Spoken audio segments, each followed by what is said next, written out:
All-State player and All-American football player at West Jefferson High School back in 2003, and went on to play 4 seasons at LSU. Started when Nick Saban was there for a year and then was with Les Miles the rest of the way. He was a member of LSU's 2007 BCS title-winning team, and he was also a member of the Saints Super Bowl championship squad of 2 years ago. He's a Gretna native, and he's in town, and that's great. And he's staying in town because he signed to play for the Arena League New Orleans Voodoo coming up this coming season in 2012. Great to have him with us, and please give a warm Quarterback Club welcome to Marlon Favorite. Marlon. Well, I tell you, I'm an excited Tiger right now. I can tell you that much. I'm very proud of my Tigers. First of all, I want to give obedience to God. I want to give Him the glory. Secondly, I want to thank Mr. Kent for once again having me. I was able to come the last time to check out Mr. Skylar Green speaking. He did a wonderful job. Just to tell you all a little bit about myself, a couple things Mr. Kent left out, but he said as well. I am a native of this area, grew up on the West Bank, and it's Harvey. Not Gretna. My bad. Born in Marrero, and at the same time, spent 2 years at Archbishop Shaw. From Archbishop Shaw, went to West Jefferson for 2 years, graduated, as he said. Had a great career at West Jefferson High School. From West Jeff, I went on to LSU. From LSU, went on to the Saints, and several teams in the NFL. And right now, I'm a proud Voodoo player. I want to give our Voodoo people here a shout out. Let's talk LSU football. Proud of the Tigers this weekend. Been proud of them for quite some time this year. They did a great job on offense with Jordan Jefferson showing up doing some great things, along with Michael Ford. I want to say this though, guys, before I go any further. That was a defensive game, straight up defensive game on both sides of the ball. Played 1 year with Coach Saban and four years with Coach Miles. So I want to commend both coaches for doing such a great job. Aside from that, I'm just looking forward to seeing what's going to happen in the next couple of weeks here. So I'm just going to keep my fingers crossed.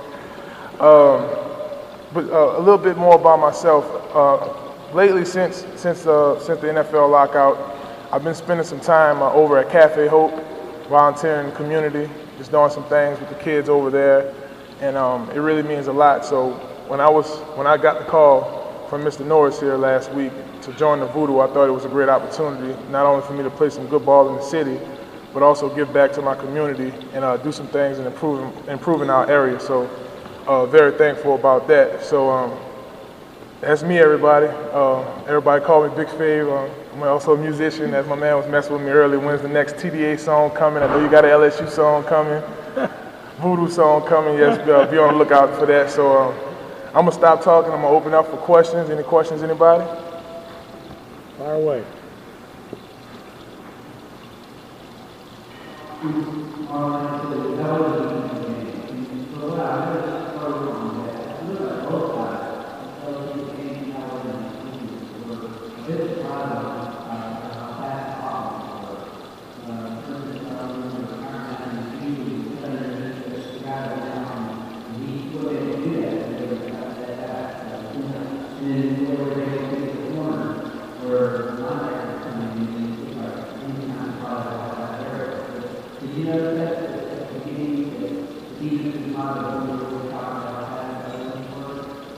The question was LSU's defense and Alabama's defense playing fast? I'm surprised at how fast the offense is working. Oh, the offense on LSU side, correct? On both sides. But first off, the first drive, when Alabama had the ball, I thought Richardson came out there with it on his mind. Straight up, I think he came out there with it on his mind. Finished with 89 yards, majority in that drive, I should say. They came out real fast, and with Jordan Jefferson getting in there and giving that triple threat. You know, both teams we knew traditionally, even when we played against Alabama, they ran the ball. We knew both teams were going to come out running the ball. So for you to have that triple threat in the option pass, I think subbing 2 quarterbacks was a great job, and it opened up the run with Michael Ford and the rest of the crew. And I'll get you. All the way to the back.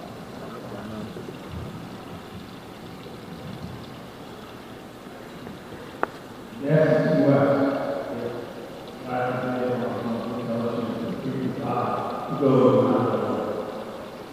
SEC West, you said?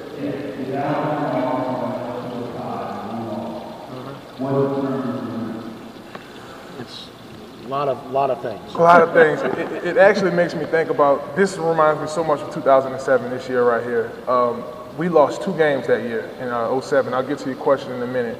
To Arkansas and to Kentucky. 2 games, triple overtime. We know how the BCS polls work. So we have Western Kentucky, we have Ole Miss, and then we have Arkansas next. So if it just so happened to be a 3-way tie, I think we're going to go on to the SEC championship based on the whole season. Commissioner will have the final say. Yes. That's your answer. Somebody makes that decision, correct? Yeah, Commissioner. Correct. Correct. Commissioner makes the decision, but typically speaking, he will select the top-ranked team. That's usually how it works. Absolutely. In the back.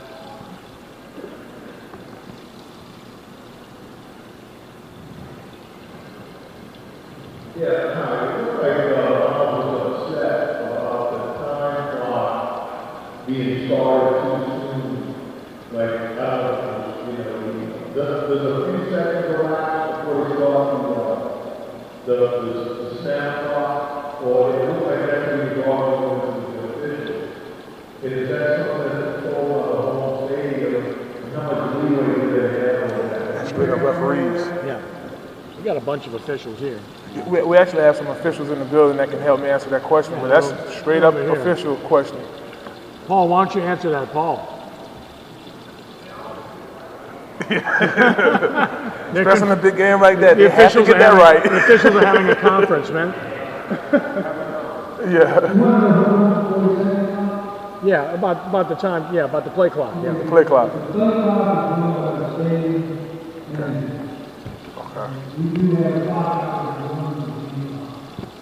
It starts on the referee's signal, basically. Right. So the answer is that they signal it. It's from up top. The referee signals when the play clock starts. When you're in big games like that, sometimes it gets a little, hey, start the play clock. What's going on? So I'm pretty sure that's what happened.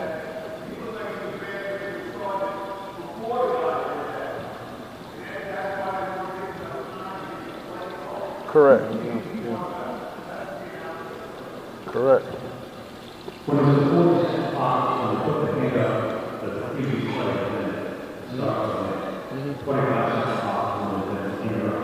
Right. Correct. Anyone else? Raise your hand. Anyone? I do have something else to say about that game.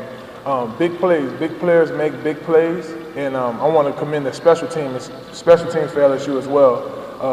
Wing had a great punt, landed in a great area, and when you have a score like 9-6, and it goes down to the kickers, it talks about a good offense, a good defense, playing ball, but it all boils down to special teams, all 3 phases.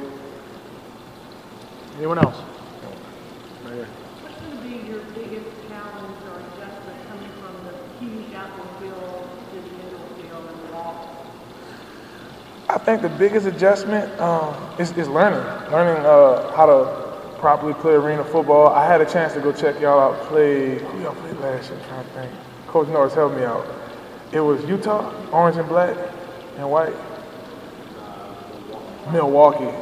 I think the fact that the field is shorter is going to work in my advantage, but at the same condition-wise.